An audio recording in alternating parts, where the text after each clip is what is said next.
নমস্কার বন্ধুরা, আপনারা সবাই দেখছেন সরকারি সংবাদ ইউটিউব চ্যানেল।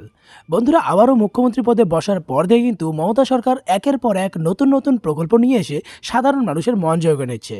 আর বন্ধুরা, যেমনটা আমরা ভালো মতোই জানি যে এখন মোদী সরকারই বলুন আর মমতা সরকারই বলুন, দুজনে কিন্তু চাচ্ছে যে মহিলারা যাতে স্বনির্ভর হয় আর নিজের ইচ্ছে মতো কিছু একটা করতে পারে। আর সেটার জন্য কিন্তু মোদী সরকার দেখুন লকডাউনের সময় 500 টাকা করে 3 মাসে 1500 টাকা দিয়েছিলেন, এরই সাথে ফ্রিতে গ্যাস সিলিন্ডার দিয়েছেন। আর অন্যদিকে কিন্তু মমতা সরকার লক্ষ্মীর ভাণ্ডারের মতো এছাড়াও আরও নানান প্রকল্প শুরু করেন, যেমন ঐক্যশ্রী, কন্যাশ্রী, রূপশ্রী, যুবশ্রী আরও অনেক। এছাড়াও কিন্তু বন্ধুরা, মহিলাদের ব্যবসা করার জন্য মমতা সরকারের তরফ থেকে মহিলা সমৃদ্ধি যোজনা শুরু করা হয়, যেটাতে মহিলাদের এককালীন 30,000 টাকা করে দেওয়া হয় ব্যবসা করে নিজের পায়ে দাঁড়ানোর জন্য। আর বন্ধুরা, ইতিমধ্যে কিন্তু মমতা সরকার আবারও মহিলাদের জন্য একটা নতুন প্রকল্প চালু করলেন। আর এই প্রকল্পে কিন্তু প্রত্যেকটি মহিলাই 25,000 টাকার আর্থিক সুবিধা পাবে। সাথে মহিলাটির যদি কোনো ছেলে মেয়ে কোনো সরকারি স্কুলে পড়াশোনা করে থাকে, তাহলে কিন্তু সেই ছাত্রছাত্রীরাও 4,000 থেকে 25,000 টাকা পর্যন্ত আর্থিক সুবিধা পেতে পারে। এছাড়াও বন্ধুরা, এই প্রকল্পে আরও আলাদা আলাদা 13টি সুবিধা রয়েছে। তো দেখুন, এই বিষয়ে এখানে হেডলাইনে বড় বড় করে বলা হয়েছে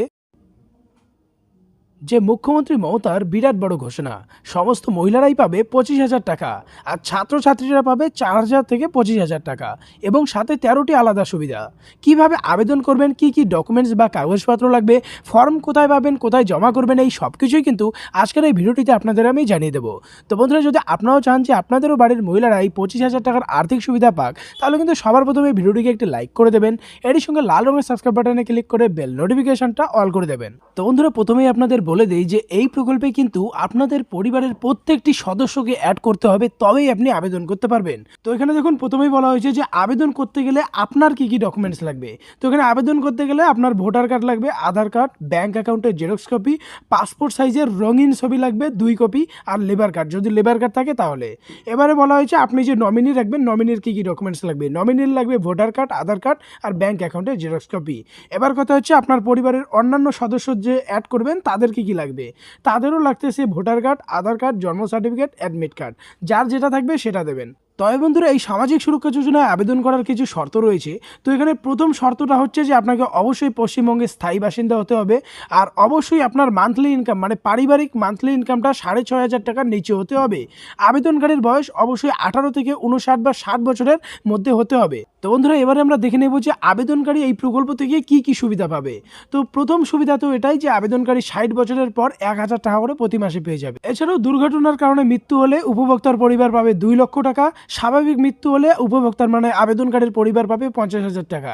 আর দুর্ঘটনায় যদি দুটি চোখের দৃষ্টি বা দুটো পা বা দুটো হাত এইভাবে যদি কোনো কর্মক্ষমতা হারায়, সেক্ষেত্রে 2 লক্ষ টাকা পাবে। আর যদি একটি চোখ বা একটি হাত বা একটি পা এইভাবে যদি কর্মক্ষমতা হারায়, সেক্ষেত্রে 1 লক্ষ টাকার আর্থিক সুবিধা পেয়ে যাবে। এরই সঙ্গে বন্ধুরা, এই প্রকল্পে আবেদন করলে আবেদনকারীর ছেলেমেয়েরা কি কি সুবিধা পাবে।